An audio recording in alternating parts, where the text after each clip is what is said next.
안녕하세요. 오늘의 데일리 뉴스레터에 오신 것을 환영합니다. 1. 중국이 큰 위기에 처했습니다. 2. 미국 전역이 발칵. 3. 중 1위 기업 초토화. 한번 진실을 알아봅시다. 중국 부동산의 뇌관이 터졌습니다. 중국 최대 규모의 부동산 기업 중 하나였던 헝다그룹이 파산한 지 2년 만에 중국의 최대 규모 부동산 개발 기업 완다그룹의 파산 소식이 전해졌습니다. 현지 매체와 블룸버그 통신 등에 따르면 완다그룹의 핵심 계열사인 완다상업관리집단은 오는 23일 채권 4억 달러 약 5,048억 원 만기를 앞두고 있는데요. 그런데 최소 2억 달러가 부족한 것으로 전해집니다. 완다그룹의 주요 자회사 채권 가격이 전날 23.4% 폭락한 데 이어 제18일도 8%가량 떨어졌습니다. 전 세계 투자자들은 완다그룹이 빚을 갚지 못하고 파산할 것이라 판단한 것입니다. 신용평가사 스탠더드앤드푸어스 SP는 발행한다 상업관리 집단에 대한 장기채 신용등급을 BB에서 B+로 하향했습니다. 이번 달러 채권은 원금 상환을 연기할 수 있는 유예기간이 없기 때문에 제때 갚지 않으면 파산이 확정입니다. 완다그룹은 최근 중국의 부동산 경기 둔화 속에 유일하게 버틴 중국 대형 부동산 회사였는데요. 이번에 완다그룹마저 파산하게 되면 중국 부동산 시장은 완전히 무너지게 됩니다. 중국 국내 총생산 GDP의 20% 넘게 부동산이 차지하고 있는 만큼 부동산이 망가지면 역사상 한 번도 보지 못한 엄청난 파장을 불러일으킬 전망입니다. 중국 경제가 완전히 박살나버리는 것은 물론이고 전 세계 경제가 심대한 타격을 받을 수 있기 때문에 전 세계 기관들은 완다그룹의 파산 여부에 이목을 집중하고 있습니다. 이렇게 중국이 역사상 최악의 위기에 내몰리자 중국 전역에서 대규모 시위가 일어나 시진핑 물러나라를 외치기 시작했는데요.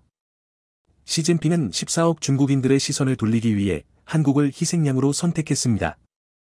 한국을 중국의 적대국으로 지정하고 한국의 온갖 보복을 시작했는데요.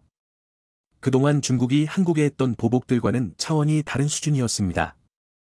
중국이 한국과 매우 가까운 산둥성 이위안현에 초대형 새 레이더를 설치해 한반도 전역을 감시하기 시작했다는 사실이 밝혀지면서 충격을 주고 있습니다. 중국이 한국에 배치된 사드 THAAD 레이더에 대응해 한반도 전역은 물론 일본 열도까지 탐지할 수 있는 초대형 장거리 조기 경보 레이더를 설치한 것으로 확인됐습니다. 미국 군사 전문 매체 디펜스 뉴스는 21현지 시간 상업용 위성업체 맥사 테크놀로지가 촬영한 지난 2월 사진과 2018년 6월 사진을 비교해 한국과 가장 가까운 산둥성에 대형 위상 배열 레이더 LPAR을 기존 시설 옆에 새로 설치했다고 분석했습니다. LPAR은 주로 장거리 발사 탄도미사일을 탐지하고 추적하며 조기 경보에 활용되며 우주활동까지 감시가 가능합니다. 디펜스 뉴스가 이번에 구글어스에 공개한 사진을 보면 두 레이더는 산둥성 이위안현 해발 700m 정도 되는 산 정상에 위치해 있으며 새로운 레이더는 최근 건설이 완성되었다고 밝혔습니다. 이위안현은 한국에서 직선거리로 약 500km 정도 떨어진 곳입니다. 이 매체는 중국이 새로 설치한 레이더가 북동쪽을 향하고 있다며 LPAROI 완성되면 한반도는 물론이고 일본과 러시아 극동 지역의 탄도미사일 발사를 조기에 파악할 수 있다고 설명했습니다. 그러면서 중국의 LPAR은 한반도를 다양한 각도에서 조기 감시하는 능력을 갖고 있다고 평가했습니다. 이뿐만이 아닙니다. 중국은 최근 한국과 가장 강력한 동맹 관계를 맺은 이스라엘도 노렸습니다. 이스라엘과 한국은 미래 자율주행뿐만 아니라 반도체 등 핵심 산업 분야 전반에 걸쳐 역사상 처음으로 가장 강력한 동맹 관계를 맺고 전 세계 패권을 함께 거머쥐자는 야심찬 계획을 세웠는데요. 중국이 회방 작전에 나섰습니다. 최근 중국이 베냐민 네타냐후 이스라엘 총리를 초청한 것으로 전해졌는데요. 한 전문가에 따르면 중국이 이스라엘의 한국 대신 중국과 손을 잡고 반도체, 미래 모빌리티, 자율주행 등의 분야의 패권을 장악하자는 제안을 할 것으로 전해졌습니다. 한국을 배신해준다면 중국이 이스라엘에 상당한 규모의 자금을 지원하는 것은 물론 이스라엘산 제품에 대한 수입을 획기적으로 늘려줄 것을 제안할 것 같다고 전했습니다. 너무나 충격적이죠. 자, 그런데 더 충격적인 점은 이것이 끝이 아니라는 것입니다. 한 전문가에 따르면 최근 북한을 만난 중국은 미사일을 쏴서 한국에 압박을 가하라고 주문한 것으로 전해졌습니다. 이에 바로 오늘 새벽 북한이 동해상으로 탄도미사일을 발사했다는 충격적인 소식이 전해졌습니다. 합동참모본부는 새벽 3시 30분쯤 북한이 동해상으로 미상의 탄도미사일을 발사했다고 밝혔습니다. 군원 비행거리와 고도 등 재원을 분석하고 있습니다. 북한의 미사일 도발은 지난 12일 화성 18형으로 추정되는 대륙간 탄도미사일 ICBM을 발사한 지 꼭 일주일 만입니다. 미군 이등병이 고의로 국경을 넘어 남한에서 북한으로 월북했다는 충격적인 소식도 전해졌습니다. 판문점 공동경비구역 JSA를 견학하다 월북한 미국인은 미군인 것으로 알려졌다. 워싱턴 포스트 WP와 로이터 통신 등 외신은 18일 현지 시간 복수의 당국자를 인용. 공동경비구역을 견학하다 무단으로 군사분계선을 넘어 월북한 미국인은 미군이라고 보도했습니다. WP에 따르면 이 군인은 최근 미국행 비행기에 탑승할 예정이었지만 비행기에 오르지 않았습니다. 한 당국자는 군인이 고의로 월북을 결정한 것이라고 말했습니다. 이 군인이 왜 미국행 비행기에 탑승하지 않았는지, 자의로 월북한 이유가 무엇인지는 알려지지 않고 있으며 미국 정부는 현재 그의 행방과 상태를 파악하기 위해 노력 중이라고 또 다른 당국자는 전했습니다. CBS는 이 군인은 트래비스 킹 이등병으로 징계 사유로 인해 한국에서 미국으로 호송될 예정이었다고 전했습니다. 같은 투어 그룹에 속해 있었다는 목격자는 판문점의 한 건물을 견학했을 때였다며 이 남성이 갑자기 크게 하 웃더니 건물 사이로 뛰어갔다고 당시 상황을 설명했습니다. 뉴욕타임스 NYT는 이번 월북은 지난 2018년 미국 국적의 브루스 바이런 로렌스가 중국에서 국경을 넘어 북한에 들어갔다 억류된 이후 처음으로 확인된 월북 사례라고 보도했습니다. 미국은 미국인 대학생 오토 원비어의 사망 이후 북한을 여행금지 국가로 지정하고 있습니다. 이렇게 난리가 난 가운데 한국을 향한 중국의 보복을 지켜봐온 미국과 한국은 중대 결단을 내렸습니다. 한국과 미국은 바로 어제 5시간 넘는 피요 긴 시간 동안 회의를 진행하고 한국의 핵 보유 및 미국이 보유한 핵무기에 대한 한미 공동운영 전략에 대해 협의체계를 만들었습니다. 미국은 한국의 핵무기 사용에 대한 결정권한도 부여하는 등 파격적인 결단을 내린 것으로 전해졌는데요. 북한이나 중국이 핵무기로 한국을 위협하여 국민들의 안전이 보장되지 못하는 상황에서 미국이 보유한 핵무기를 한국이 사용할 수도 있다는 것입니다. 핵작전 시 미국의 핵자산과 한국의 비핵자산을 어떻게 합쳐서 수행할 것인지 등 확장 억제를 위한 5가지 분야 합의사항도 공개됐습니다. 미국 측은 확장 억제 공약 실천을 강조했는데 NCG 출범을 계기로 미군 전략핵 잠수함이 40여 년 만에 부산항에 입항하기도 했습니다. 커트 캠벨 미국 NSC 인도태평양 조정관은 제가 강조를 드리고자 하는 것은 NCG라고 하는 것이 미국의 외교에서 거의 전례를 찾아보기 어려울 정도라는 점입니다. 거의 냉전 초기 이후 유례를 찾아볼 수 없는 정도라는 것인데 라며 미국이 한국에 사상 최초로 이렇게 말도 안 되는 파격적인 권한을 부여하는 등 한국을 그 어떤 나라보다 가장 중요하게 생각하고 있음을 전했습니다. 이뿐만이 아니라 한국은 이제 나토가 주도하는 군사훈련에 참여하게 되었습니다. 이렇게 되면 이제 북한이나 중국이 한반도의 평화를 위협할 시 미군뿐만 아니라 나토 역시 개입한다는 뜻입니다. 더 놀라운 점은 나토는 한국에서 생산되는 한국산 무기를 대규모로 사들여 중국에 맞설 계획이기 때문에 한국 방위산업의 비약적인 발전도 함께 따릅니다. 중국은 중국의 최후 반국 사우디 등을 꼬드겨 한국 시장에서 천문학적인 돈을 빼버리고 있는데요. 이 역시 미국이 전부 커버해주고 있습니다. 한 금융투자업계 관계자는 최근 사우디가 미국과의 관계가 틀어지면서 중국과 손을 잡았다. 그런데 중국이 한국에서 돈을 싹 다 빼버리자 사우디도 빼고 있다. 그런데 미국이 최근 한국에 엄청난 돈을 투자하면서 이를 상쇄시켜주고 있다 전했습니다. 바이든이 진짜 큰일 났습니다. 바이든을 향한 삼성의 진짜 보복이 시작되면서 이미 난리가 났는데요. 이번에는 쐐기를 박는 한국의 결정적인 한방이 나오면서 바이든은 더 이상 회생 불가능할 정도로 넉다운되고 말았습니다. 최근 미국이 크게 공을 들인 필리핀마저 갑자기 미국산 무기, 특히 최근 우크라 게임체인저로 급유명세를 탄 미국의 하이마스를 대량으로 사려고 했는데 이를 전부 취소해버리더니 한국산 무기로 모두 대체한다는 폭탄 발표까지 하자 도대체 한국이 무엇을 했길래 놀라운 지각 변동이 일어난 것인지, 한국이 도대체 어떻게 이렇게 빠르게 대반전을 만들어낸 것인지, 최근 미국에서는 기이한 현상들이 동시다발적으로 일어나기 시작했습니다. 바이든까지 직접 나서서 빼앗으려 했던 폴란드 원전 수주. 최근 웨스팅하우스가 한국을 향해 충격적인 발표를 했습니다. 한국수력원자력과 한국형 원전인 APR-1400의 원천 기술에 대한 지적재산권을 두고 소송 중인 웨스팅하우스의 패트릭 프레그먼 최고 경영자 CEO가 폴란드 현지 언론에 지식재산권을 침해한 한국 원전이 폴란드에 지어질 일은 없을 것이라는 충격적인 발표를 했습니다. 30일 폴란드 언론인 에너제티카24와 폴리시뉴스에 따르면 프레그먼 CEO는 26일 현지 언론과 인터뷰에서 한국이 추진하는 원전 사업은 폴란드에서 절대 이루어지지 않을 것이라며 한국형 원전이 미국의 수출 통제와 국제법을 위반하기 때문이라고 했습니다. 이어 폴란드 같은 법치국가에서 지식재산권을 침해하는 기술 채택을 검토하는 건 상상할 수 없다라고 했습니다. 자, 그런데 놀라운 일이 벌어졌습니다. 폴란드 전력공사는 미국의 이러한 압박에도 불구하고 한국과 퐁트누프 지역의 원전 사기를 짓기 위한 40조 원 규모의 계약을 체결했습니다.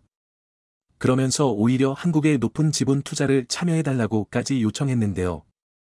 보리치에의 동브로프스키 폴란드 전력공사 PGE 사장은 기자 간담회에서 한수원은 투자 경험이 많고 한정된 예산으로 프로젝트를 수행하는 능력도 뛰어난 기업이라며 한수원이 합작법인의 지분 중 49% 정도를 투자해주길 바라고 있다고 밝히며 미국에 너무나도 큰 충격을 주었습니다. 미국의 말을 따라 한국과 계약을 하지 않을 것이라 예상됐던 폴란드 전력공사 사장의 파격적인 발표에 바이든은 어찌할 줄을 몰라 하고 있습니다. 동브로프스키 폴란드 전력공사 PGE 사장은 한수원과의 합작법인은 퐁트누프 원전에 대한 타당성 조사, 현장 조사, 환경 조사 등을 함께 수행하게 될 것이라며 이 법인을 세우려면 지분 투자율, 멤버 구성, 원전 설계 조달 시공 EPC 계약일 등 세 가지를 논의해야 하는데 이를 이번 방한 기간에 정하게 될 것이라고 전했습니다. 또한 러시아 우크라이나 전쟁으로 값싼 에너지원을 확보해야 한다는 주민들의 인식이 폴란드 안에서 강해지고 있다며 2035년에는 첫 번째 원전을 시운전하겠다는 의지가 강하며 이 프로젝트를 최대한 빨리 시작할 수 있도록 할 것이고 이를 가능하게 만들 유일한 곳이 바로 한국이라며 미국은 언급조차 하지 않았습니다. 이뿐만이 아닙니다. 미국 뉴스 진행자가 그룹 방탄소년단 BTS의 미국 백악관을 방문한 것을 두고 미국의 위상을 떨어뜨린다며 조롱해 논란이 됐던 일 기억하실 겁니다. 미국 매체 롤링스톤 등은 미국 폭스뉴스 진행자인 터커 칼슨이 BTS가 최근 백악관을 찾아 반아시안 증오범죄 대응 방안을 논의한 것과 관련해 조롱성 발언을 해 논란이 됐다고 보도했습니다.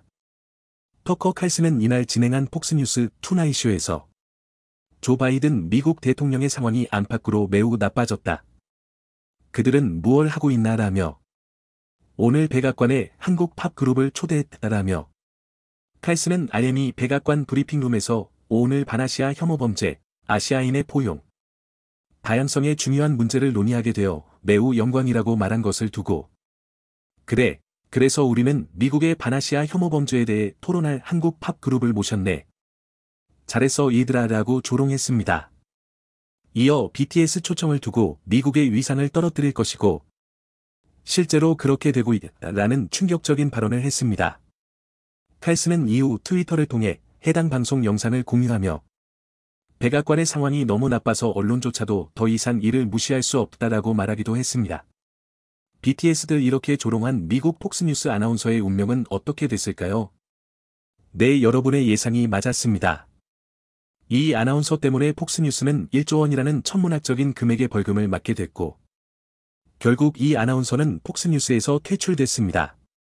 한국의 BTS들 잘못 건드렸다가 무릎을 꿇은 곳은 미국의 폭스뉴스뿐만이 아닙니다. 호주 한 방송사가 그룹 방탄소년단을 비하하는 발언으로 팬들의 문매를 맞았습니다.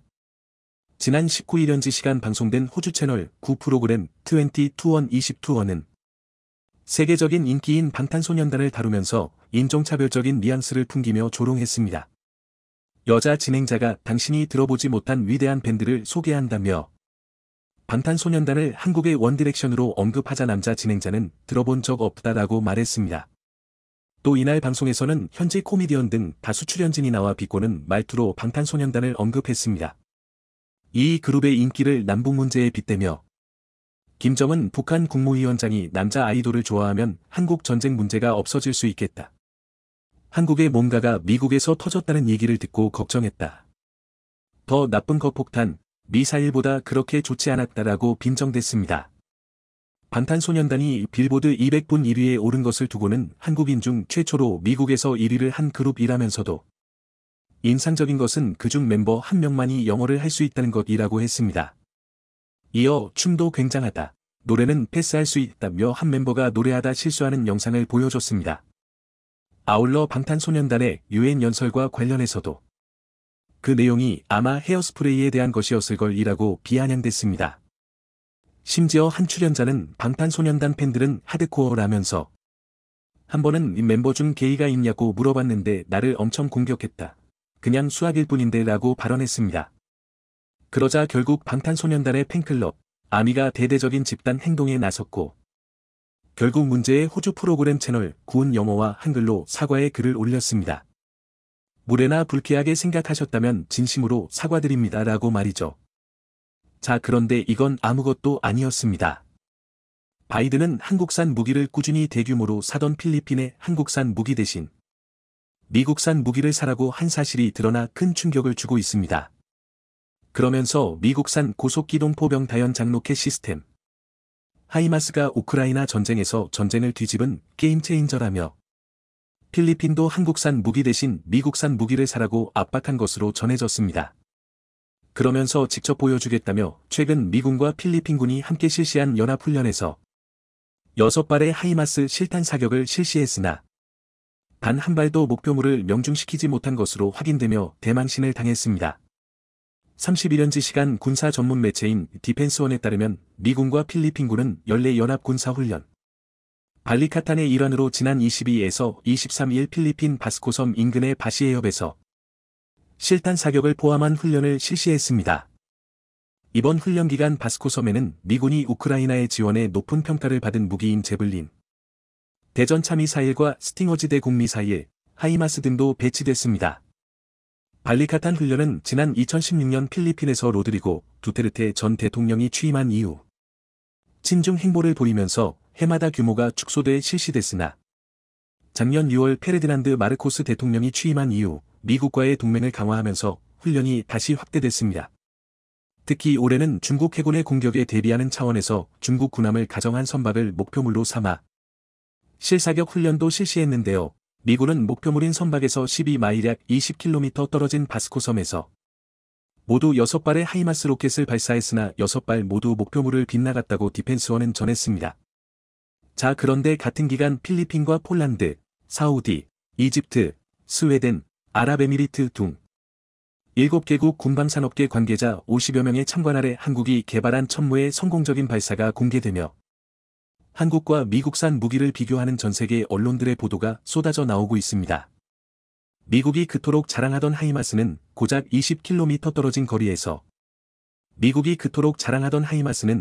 20km 떨어진 거리에서 한국의 천무는 무려 200km를 날아가 표적에 모두 명중했습니다. 이미 개발이 완료된 사거리 180km의 기존 전술지대 지유도 무기 KTSS는 그동안 고정형 발사대로만 발사가 가능했습니다. 하지만 이번에 발사된 미사일은 사거리가 향상됐을 뿐만 아니라 기동성이 높은 천무 발사 차량에 탑재가 가능한 방식으로 개발되고 있는 것.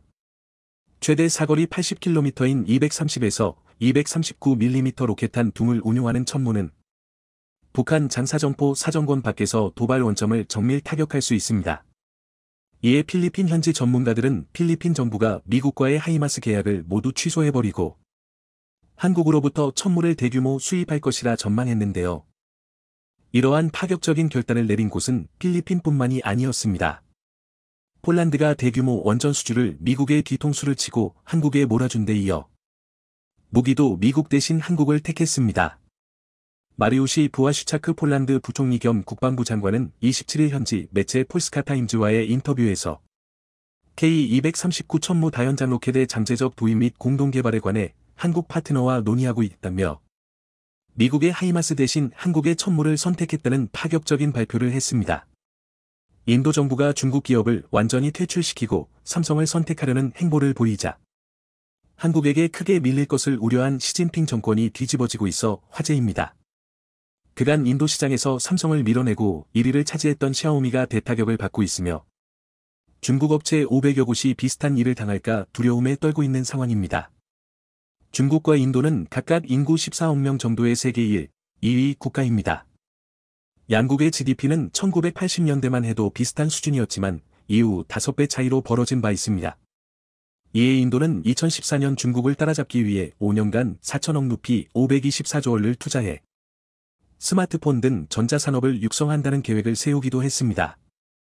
외국 기업이 인도에서 제품을 만들 경우 매출 증가분의 4에서 6%를 보조금으로 지급하기로 했던 것입니다. 삼성이나 폭스콘, 그리고 샤오미 등이 인도에 본격 공장을 세우기 시작한 것도 이 시점부터입니다. 2014년 인도에 진출한 샤오미는 이듬해 폭스콘 공장에 35억 달러를 투자한 후 현지에서 스마트폰을 생산하기 시작했고 3년 만에 판매량 1위로 오른 바 있습니다. 삼성이 장악한 글로벌 시장을 빼앗기 위해 저가 공세를 펼쳐왔던 것입니다. 샤오미 전체 수입의 49%는 중국 외 시장에서 발생하는 상황입니다. 그중 중국 업체들이 가장 중점을 둬던 나라는 인구 대국 인도입니다. 인도는 중국 다음으로 많은 약 11억 명의 무선 가입자 수를 보유하고 있습니다.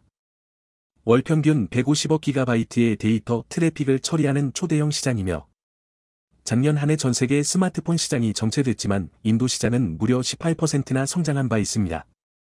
그런 인도의 샤오미는 1,500명의 직원을 두고 있으며 7개 제조 공장을 세워 매 초당 3대꼴로 스마트폰을 생산하고 있습니다. 중국 전체 스마트폰 업체로 확대할 경우 인도 시장 점유율은 60%를 넘긴 상황입니다. 인도에는 약 10만 개의 휴대전화 소매점이 있는데 중국 브랜드가 약 6만 개를 차지하고 있을 정도입니다. 이에 인도의 대중 무역 적자는 커져만 갔습니다. 인도는 올해 1분기 중국에서 270억 달러 상당의 전자제품과 자동차 부품 등을 수입했지만 중국에 대한 인도의 수출 규모는 48억 달러에 불과했던 것입니다. 인도는 중국과의 무역에서 불만이 상당한 상황이었습니다. 그런데 2020년 6월 놀라운 사건 하나가 터졌죠. 카슈미르 동쪽 접경 지역 라다크에서 인도군과 중국군이 충돌해 수십 명이 사망했던 것입니다. 그 후 인도에서는 중국 살에 대한 불매가 거세게 일었고 인도 정부는 이를 빌미로 중국 IT 업계에 대한 압박 수위를 높여갔습니다. 위챗이나 틱톡 등 중국 스마트폰 앱 300개를 금지했으며 샤오미나 ZTE 등 중국 통신업체를 몰아내려고 압수수색을 대거 진행했던 것입니다. 인도는 올해 초 샤오미의 세금 탈루를 지목하며 1천억 원 65억 루피를 추징한 바 있습니다. 그리고 5월에는 불법 해외 송금 혐의로 9천억 원 555억 루피를 압수하기도 했습니다. 샤오미가 아무런 서비스를 제공하지도 않은 외국 업체에게 로열티라는 이름으로 막대한 금액을 송금했던 사실이 발각된 것입니다. 중국 모 회사의 지시에 따라 송금했던 것인데 위반 사실이 확정된다면 탈세 금액의 3배 이상의 벌금을 물어야 하는 상황입니다. 그런데 중국 업체의 부정행위는 샤오미만의 일이 아니었습니다. 5월에 비보와 ZTE 사무실 48곳을 수색한 결과 탈세와 자금 세탁이 드러나기도 했습니다. 총 매출 158억 달러 중 거의 50%를 중국에 불법 송금한 것이 발각됐고 인도 당국은 비보와 연관된 119개의 은행 계좌에서 760억 원을 압수해버렸습니다. 지난달 13일에는 비슷한 혐의로 중국 스마트폰 기업 오포에게도 7천억 원대의 세금 폭탄을 매겼습니다. 이 밖에 화웨이, 알리바바 등 500개 중국 기업이 조사 대상으로 찍혀 중국 내 분위기는 그야말로 쑥대밭이 되고 있는 상황입니다. 하지만 중국은 인도 시장을 잃을까 보복성 조치를 내놓지 못하고 있습니다. 중국 외교부 대변인은 인도 정부가 법률과 규정에 따라 조사하고 중국 기업에 대해 비차별적인 비즈니스 환경을 제공하길 바란다고 언급했을 뿐입니다. 하지만 중국 업체의 이미지는 세계 여러 나라에서 갈수록 나빠지고 있습니다. 최근에는 샤오미가 보증기간 내 휴대전화 결함 수리를 거부했다는 이유로 이탈리아 당국으로부터 수십억 원대 과징금을 부과받기도 했습니다. 결국 버티다 못한 중국 업체 중 일부는 인도에서 철수 선언을 한 곳도 나타나고 있습니다. 7월 중국 스마트폰 제조업체 아너가 인도 철수를 결정했는데 아너는 화웨이 그룹이 운영하던 중저가 스마트폰 브랜드를 판매했던 업체입니다. 이런 와중에 인도는 중국 업체를 몰아내기 위해 특단의 대책까지 내놓은 상태입니다. 지난 8일 블룸버그 등 외신들은 인도 정부가 중국을 겨냥해 $150 20만원 미만의 스마트폰 판매를 금지하려 한다는 보도를 긴급 뉴스로 타진한 바 있습니다.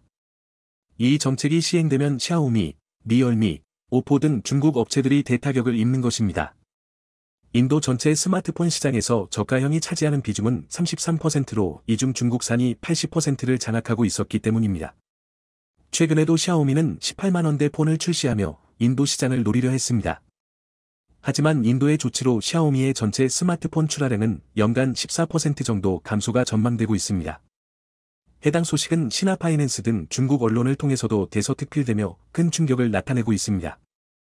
최근 1년간 샤오미의 주가는 거의 3분의 1 토막이 난 것도 이와 무관하지 않다는 분석입니다. 반면 대다수 모델 가격이 $150를 넘긴 삼성폰은 영향을 거의 받지 않는 것으로 나타났습니다. 인도 내 삼성전자 폰의 평균 판매 가격은 $250를 기록하며 상위 5개 브랜드 중 최상위에 올라 있습니다. 이는 삼성전자 5G 스마트폰 판매가 늘어난 것도 이유입니다. 인도의 스마트폰 ASP 평균 판매 가격은 지난해 4분기 이후 꾸준히 상승해 2분기 $213로 올라선 상황입니다. 이미 인도 사람들도 중국산 초저가폰 구입을 꺼리는 분위기가 형성되고 있습니다. 중국 폰에 대한 저질 품질을 확인한 것도 구입을 꺼리게 만들었다는 분석입니다. 이 분기 인도에서 샤오미 점유율은 무려 9%나 떨어진 19%를 기록했고, 삼성은 1%포인트 올라 근소한 차이를 보이고 있습니다. 삼성전자가 인도에서 670만 대를 팔 동안 샤오미는 700만 대 정도를 판매했던 것입니다. 삼성은 중저가 모델과 갤럭시 S22 시리즈 등 프리미엄 폰 모두에서 호실적을 거둔 것으로 나타났습니다. 그런데 특이한 점은 전년 동기 대비 163%나 증가한 5G 폰 시장의 확대입니다. 올 2분기 인도의 5G 폰 판매 비중은 전체 스마트폰의 29%를 차지했습니다. 1100만 대의 5G 스마트폰이 평균 $377에 출하된 것입니다. 그런데 5G 폰에서 삼성전자의 점유율은 46%를 돌파하며 1위를 기록했고, 샤오미와 리얼미, 오포 등 중국 업체들은 멍하니 상황을 지켜보고 있습니다. 시장조사기관 IDC는 내년 인도 시장에서 5G 스마트폰 판매가 절반 이상으로 올라설 것이라 예견한 상태입니다. 이런 와중에 인도가 중국 업체를 버리고 삼성을 선택하자 중국 내에서 난리가 나고 있습니다. 인도 2위 통신업자 에어텔이 삼성전자 5G 장비를 채택했기 때문입니다. 1995년 설립된 에어텔그룹은 전 세계 무선 가입자 약 4억 9천만 명을 보유하고 있습니다. 세계 4위 업체로 17개국에 유무선 통신 서비스를 제공하고 있기에 삼성은 에어텔을 매개로 타 지역으로 영역을 넓힐 수 있을 것으로 기대하고 있습니다. 에어텔 CEO는 우리는 인도의 5G 혁신을 주도할 준비가 되었다며 삼성전자의 초고속 서비스 역량을 활용해 함께할 것이라 밝히기도 했습니다. 기존 에어텔의 통신 장비를 제공했던 업체는 중국 화웨이와 ZTE였습니다. 2020년 초 에어텔은 화웨이의 5G 장비를 염두에 두고 테스트를 했을 정도입니다. 하지만 2020년 국경 분쟁 후 중국 업체가 선정될 가능성은 크게 낮아졌고 작년에는 5G 시범 사업에서 원천 배제되는 수모를 겪기도 했습니다. 인도 정부의 강력한 반중 노선에 에어텔도 결국 삼성을 선택한 상황입니다. 인도는 지난 2일 5G 주파수 할당 경매를 완료했는데 인도 현지 통신사 세고든 약 25조 원 1조 5천억 루피율 주파수 구입에 투자한 것으로 나타났습니다. 1위 업체 릴라이언스 지오가 14조 6천억 원을 투자했고 에어텔은 약 7조 원 정도를 썼습니다. 삼성전자가 에어텔의 통신 장비를 공급하는 것은 이번이 처음으로 인도 내일 2위 업체 모두에게 통신 장비를 제공하게 된 상황입니다. 삼성은 인도가 2G에서 4G로 전환하는 데 크게 기여한 바 있습니다. 2016년에는 인도 1위 통신업자 릴라이언스 지오와 손잡고 4G 장비를 공급했죠. 결국 삼성의 기술력으로 4G 사용자 수는 7억 9천만 명을 달성하기도 했습니다. 릴라이언스 지오 또한 5G에 있어서 삼성과의 협업을 추진하는 상황입니다. 인도는 10월부터 한 개 도시에 5G 서비스를 시행하고 내년에는 다른 지역으로 확대한다는 방침입니다. 결국 인도가 삼성을 선택했다는 보도는 중국에도 퍼져 분노의 반응을 쏟아내고 있습니다. 기술력이 떨어지는 삼성이 화웨이와 ZTE를 밀어낸 것은 이해할 수 없다는 반응입니다. 하지만 삼성은 한국과 미국, 일본, 영국, 캐나다 등의 5G 통신 장비를 공급한 경험이 있어 이미 안정성과 효율성에서 중국 업체를 능가하고 있습니다. 이는 삼성전자의 5G 스마트폰 판매에도 큰 호재가 될 수 있는 내용입니다. 삼성전자 인도 노이다 공장 생산 능력은 연 1억 2천만 수준입니다. 삼성의 연간 스마트폰 출하량이 2억 7천만 대 정도인 것을 고려하면 약 3분의 1을 인도가 담당하는데 이는 중국 업체 퇴출분까지 소화할 수 있는 양입니다. 그런데 중국이 우려하는 것은 이것이 스마트폰에만 국한된 것이 아닌 타 산업으로의 확대입니다. 이미 중국 기업에 대한 규제는 자동차 산업으로 확대되고 있습니다. 지난달 중국 창청자동차는 GM 인도 공장 매수를 포기하기도 했습니다. 2020년 1월 GM 공장을 인수하기로 합의를 했었지만 기한 내 인도 당국의 승인이 내려지지 않아 결국 포기를 했다는 설명입니다. 이는 인도 시장에서 점유율 2위를 하고 있는 현대차그룹에게 호재라는 분석입니다. 현대차그룹은 중국 시장 부진을 인도에서의 선전으로 커버할 정도가 됐습니다. 부정을 일삼는 중국 업체를 완전히 퇴출하려는 인도. 신뢰를 지키는 한국과는 서로 협력해 더욱 높이 도약하길 바랍니다. 좋아요와 구독 알림 설정은 컨텐츠 제작에 큰 힘이 됩니다. 영상이 도움이 되셨다면 구독과 좋아요 부탁드리며 오늘도 감사합니다. 최고로 멋진 하루 보내시길 바랄게요.